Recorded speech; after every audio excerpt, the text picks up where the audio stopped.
I really feel that this eventual national switch to cannabis consumption is going to usher in a new consciousness in America. What do you think about that idea? Well, the whole reason that we've been working on this movement for so long is to do exactly that, right? The real purpose of this movement ultimately isn't just to legalize cannabis. It's to create a world that lives by the lessons that cannabis teaches us, right? And so I had this incredible experience in 2019, spending most of the year, 200 plus days on the road, going around to emerging cannabis economies all around the world, and going to conferences, just meeting tons of cannabis people. And I realized on that tour that, you know, there are now like hundreds of millions of us around the world. The UN says there's 270,000 regular cannabis consumers. I think it's more like 500 million or 1 billion, right? Collectively, we're larger than all but the largest nations on this planet, right? And wherever we are, we have a shared value system, right? Creativity, yay, right? Conformity, boo. Freedom, yeah. Authority, no. Discrimination, Inclusion, yes. Nature, Yeah. Pollution, right? That's who we are, wherever we are around the world. And I think that reflects the lessons that cannabis teaches us. So back in the day when we started doing this, way back in the 1970s, we didn't have a lot of the information that's available today about the medical uses of cannabis, the industrial uses of cannabis. We just knew that when we consumed it, it helped us be more the people that we wanted to be, right? And we figured that if other people could have that same experience and we were all more able to be the people we really wanted to be, we'd end up living in a better world. And I think that what we've seen with the experience of cannabis really bears that out, right? Now that we've had legal states and we can see what happens after legalization, and we see drops in violent crime, drops in alcohol consumption, drops in pharmaceutical consumption, drops in domestic violence, drops in traffic fatalities, you can see that this is actually happening. And one incredible thing that's going on now is because cannabis is legal, a lot more people are consuming it. I read a study that just came out that's claiming a 56% increase in cannabis consumers in the United States since 2017. That's wild. Absolutely, this plant changes the way that people think and then ultimately behave. How do you square that change in behavior? So for my personal use, it's for headaches, but I tend to get like super hulky. I describe it like the Hulk, where I get the headache and then, right? And then I smoke and it's just like, oh, fuck, first of all, I don't have the headache anymore. And I'm just in a so much different mood, but I guess there's that worry in a consciousness changing substance that you're putting in your body, not so much on like a chemical dependence, but it does change you in those moments. How, as a lifetime advocate of that, how do you kind of square that? Well, not just a lifetime advocate, but a lifetime daily consumer of cannabis. So the way that I think about the effect that cannabis has on us is thinking about homeostasis, right? Homeostasis is the natural place of balance that our body is in, right? So think about like shivering, okay? Shivering is a homeostatic response to an overly cold environment. Our body senses that we're in an uncomfortably cold environment and starts moving involuntary muscle movements. Well, those involuntary muscle movements burn body fat, which heats you up, right? Or the opposite of that, if you're in a overly hot environment, the small blood vessels underneath your skin start expanding in order to get more blood in them to cool you down. And those blood vessels, as they expand, you see flushing on the surface of the skin. Cannabis works in a similar way. So it's nothing to be afraid of. What it is basically a reset to the point that your body's supposed to be there in the first place. I consume cannabis on a daily basis, and I have for a long time, and I'm extraordinarily productive and full of energy, and I credit that at 63 years old to my cannabis consumption. The follow-up was New York, if you had a critique of it, sees itself as the center of the universe, for right or for wrong. And the legalization in New York seems possibly like a watershed moment, seems like maybe that tipping point towards national and international legalization, and in the end of prohibition.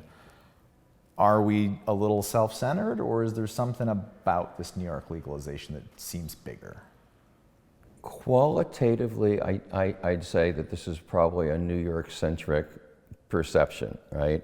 The fact of the matter is that there are, in the past 2.5 weeks alone, there have been several states and several countries that have legalized cannabis. And the pace of change is just increasing. So from a quantitative point of view, I don't think it's that profound. But from a qualitative point of view, what's happened in New York is very profound, because the legislation that's been passed in New York by far and away is the most progressive cannabis licensing legislation that's been passed in the United States. And it allows for some really spectacular things. One of them is that you can now smoke a joint on any place in the state of New York, from the top to the bottom, that it's legal to smoke a cigarette, it is legal to smoke a joint. And that difference, it's such a difference. I smoked a joint in the May 1st pot parade. That was great. It was big and ceremonial. But what was even more meaningful is the next day I was walking through the city on my point, from one meeting to another. I'm with a couple of buddies of mine. We've got a joint rolled up. We stop at a little park on the way. There's some tables there. There's a bench there. We're right in the middle with all people all around. We sit down. We roll up a nice joint. We smoke it and feel completely, totally cool and unmolested. And that's a really unique experience, right? So it felt really free. And we don't have that in California. You cannot smoke cannabis anywhere in public in California. And just that difference, it's legal in both places, right? But the fact that you can walk down the street and smoke a joint, it makes you feel more free. It makes you feel like the stigma's been dialed down. It makes you feel like your fellow citizens are accepting you. It makes you feel like you don't have to hide anymore, right? Then there's all these really cool other aspects, right? So there's a licensing category in New York called the cottage license, which allows for a grower to have a 3,000 square foot canopy, which is a nice sized canopy, and then retail that cannabis themselves out of that same location without having to sell it to a distributor, without having to get a corporation to sponsor them to build a 5 square mile grow room. It's something that people can really do, individuals can do, small groups of people can do. So the prosperity is going to be spread a lot more widely in New York than it's been spread anywhere else. And then you've got a social equity component, right? And New York, at least in theory, is going to do something tremendous with social equity. 50% of all of the licenses in the state are supposed to go to people who come from communities or individuals who have been disproportionately impacted by the war on cannabis. We don't know exactly who a social equity candidate is yet, but assuming that happens, that those licenses really are issued, and assuming, and this is a big leap, but assuming that a system can be created that will allow those people to stay in the licenses and keep the licenses and thrive, you've just created the most diverse cannabis industry in the world. in New York State. That's awesome. The last question I had prepared was, just got a question for an OG from a newbie. It seems, personally, I can smoke once a day and just get, great results. If I want to try to smoke a second time that day, I have to smoke like 4 times this much. And I've talked to some other people and they're like, oh yeah, everybody knows that. And it's just like, what do you know about this? Because it's like, as long as I get like a full night's sleep, boom, I could get up the next day and just get glazed off of like a bowl's worth. But then like later on in the evening of that same day, it would just be absolutely impossible for me to get high. Yeah, I mean, different days call for different routines. I'd say that, when I'm in a work routine, generally, if I'm smoking cannabis, I will wait until about 4:20 or 4:30 in the afternoon, and then I will have a smoke, and that smoke generally carries me through for another 2 or 3 hours of good, productive work, and then I'll go have some dinner and relax. And I'll have a bit of a smoke after that too, but I'm already into a kind of a relaxation kind of downward phase. If I get up in the morning and I start smoking in the morning, by noontime I'm starting to feel a little bit fuzzy, and I may want to smoke some more cannabis, and I might do that depending on what I'm doing that day, but it doesn't give me the same kind of lift, right? So, I think that it's important to be sensitive to those things and be conscious about your cannabis use. For us, when we were growing up, I was growing up, we were so fucking pissed off at people telling us not to smoke weed and oppressing us and hunting us that we went in the opposite direction. We were like, we are going to smoke so much goddamn weed. You're never going to see us not smoking weed. We're going to smoke weed constantly. We're going to smoke it all the time. And that's not really the best posture when you're consuming any kind of psychoactive, right? A better posture is, okay, what am I going to get out of consuming cannabis or any other psychoactive in this moment, right? What is it that I'm going for? And is it going to give me that thing? And to think it through in a more conscious kind of way. So yeah, it's a totally consistent pattern. Now here's the OG trick. Edibles are different.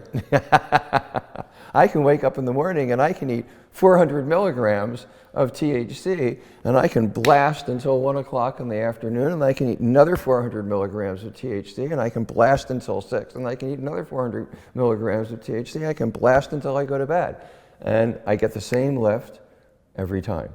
And for me, that edibles curve, the thing about when you smoke anything, right?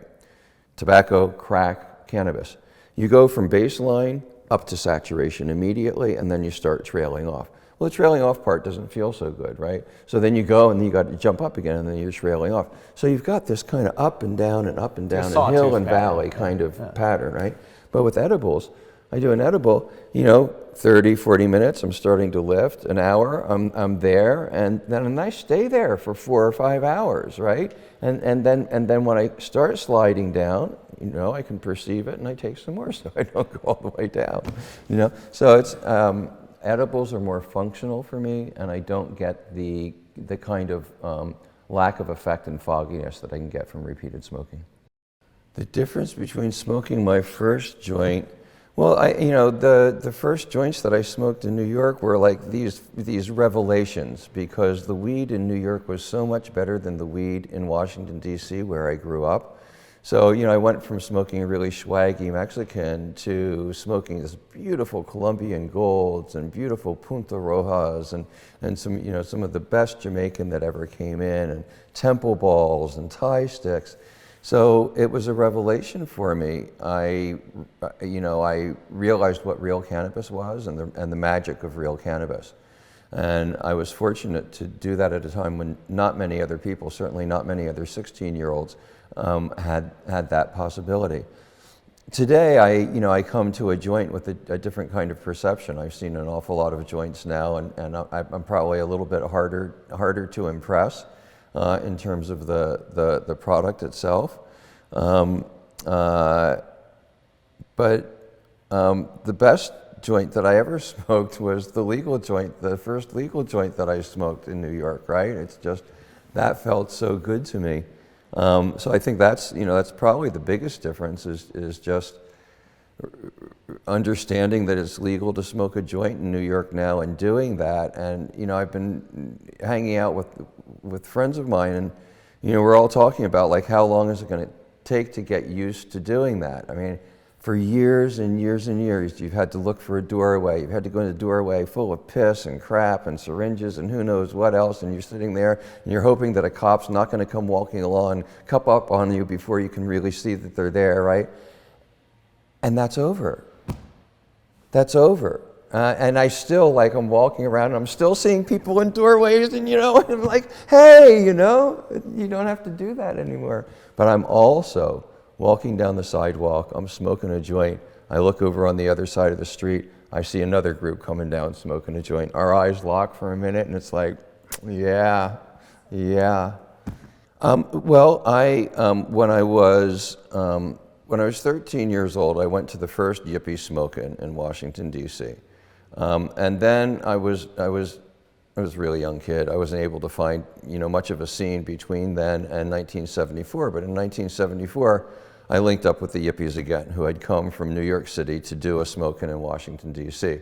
And there was actually only one yippie who came down to do that. And he was kind of in a little bit of a hard time because he'd showed up with 2 pounds of unrolled Jamaican weed. And this is the 4th of July in Washington, D.C., and there's thousands of people around, and he's trying to like hand out the weed. He's about to get mobbed. All the weed's about ready to get ripped off and gone in 6 different directions. So some friends of mine jump in, and we help him roll up all of this weed into joints and start handing it out in a more, kind of controlled and dignified kind of manner and have a good smoking. And then I was invited to come up to New York and meet the rest of the yippie crew. And I did that in 1974. So by 1975, I was here for the march. Well, look, New York for me is what it probably is for most people. It's the capital of the world. New York is this really, really critically important place to the whole planet because it's the place where you have more creative, talented, accomplished people from all over the world coming into this incredibly dense little place of Manhattan, right? Now, you've got a lot of creative people coming into LA and accomplished people, right? But it's spread out. Here, you just pull, it's like this funnel, right? And you pull this very wide open mouth where all the creatives of the world come through, and then they get concentrated into this very, very little crucible, right? And what happens is they do incredible things with each other because there's so many of them so close to each other. Well, that's what's going to happen with cannabis now. We are going to see an evolution of cannabis style, of cannabis communications, of cannabis innovation. That's just going to be spectacular. You can get a little sense of it. I got a sense of it going down to the Higher Standards store and seeing stuff like a whole set of glassware by Keith Haring, right? I mean, that's so powerfully destigmatizing, and it's so New York. It's so New York. And so I think that what's going to happen is that cannabis is going to get this new, even re-energized, more vibrant and creative face. People are going to visit from all over the world to New York. They're going to see that face. They're going to get energized by it. They're going to see the example, and they're going to carry it back to wherever they came from, full of energy to do the same thing in the place that they came from. So New York's just going to be an incredible catalyst. What I hope is that it's not just a catalyst for legalization, right? You know, the big story about cannabis now is it's being legalized. There's going to be new companies. There's going to be billionaires. People are going to make a lot of money. That's not the most significant thing. The most significant thing is what we were talking about a little bit earlier, that now this plant is being re-established and re-adopted by millions and millions and millions of people all around the world. And as that happens, people's consciousness is going to change. And we're going to move more into this world that we all know that we need to go to, right? A world that chooses peace over war and love over hate and nature over pollution and inclusion over exclusion.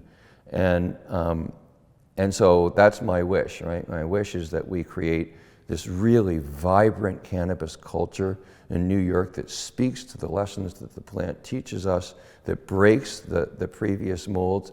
And we build this broad-based industry full of small operators, full of people of color, a redemption of past injustices, and that it's this light that shines across the world. And that's what I think New York can be, and what I hope it is. Well, my hope is that all of my friends get legal and get into the industry and do very, very well and build empires, because I think it's really important that people who love this plant, who understand the lessons that it has come to teach us, use this opportunity that we have to acquire some real ability to get things done in the world. And you know, for the past 100 years, our tribe has been pushed to the margins of everything. And now is our time. And I know a lot of people are really reluctant. It's a very difficult thing to do after you've been living and hiding and keeping yourself your whole life safe that way, to jump out into the public. But now is our time, right? This is what we've been struggling for all of these times. So out of the shadows and into the light, do it, let's go. So, you know, we're already seeing a psychedelic renaissance following the cannabis renaissance, and I think that that's going to continue, because I think that they're basically the same things. I think that the lessons that cannabis are teaching us is the same lessons that psychedelics are teaching us, and that the world is in urgent need of those lessons, and so I think that is going to continue. I think that probably we will get to a situation in the United States over the course of the next 20 or 30 years where most of the country is following the Oregon model. In Oregon now, you can't get arrested for possessing drugs. It's impossible, right? Everything is legal to possess. But you don't have legal cocaine sales, methamphetamine sales, or heroin sales. And I think that's probably where we will be in most of the country in another 20 or 30 years, which is a great step forward. My personal views on psychoactive substances is that I think that as long as we're working with the plants that Mother Nature gave us, we can't get ourselves into too much trouble, right? So if we're growing poppy and we're using opium, or if we are growing coca and we're drinking tea, or we're chewing coca leaves, or if we're growing cannabis and we're making hash out of it, I think we're fine, right? I don't think that we're going to get ourselves in terribly much trouble. And I think that there's a reason that Mother Nature gave us coca. There's a reason that Mother Nature gave us poppy. We need these medicines, but we need to use them in a wise way and in a reverent way. And I think that we get ourselves in trouble when we break the container that Mother Nature gave us. We pull out these isolated elements. And whether it's coca to cocaine, or poppy to heroin, or even cannabis to a monomolecule isolate THC, I think that it's when we break the container that Mother Nature has given us these substances in that we're going to start getting ourselves in trouble. So, you know, in my life, I've consumed just about every psychoactive substance that there is on the planet to consume, and a huge number of the plants that are there. The times that I've gotten myself in trouble is when it was powders and when it was pills and when it was refined things. And the times that I've been just fine, and that I've been enlightened, that I've been in balance, that I've brought rewards and pleasure and balance to my life is when I've been working with whole plants.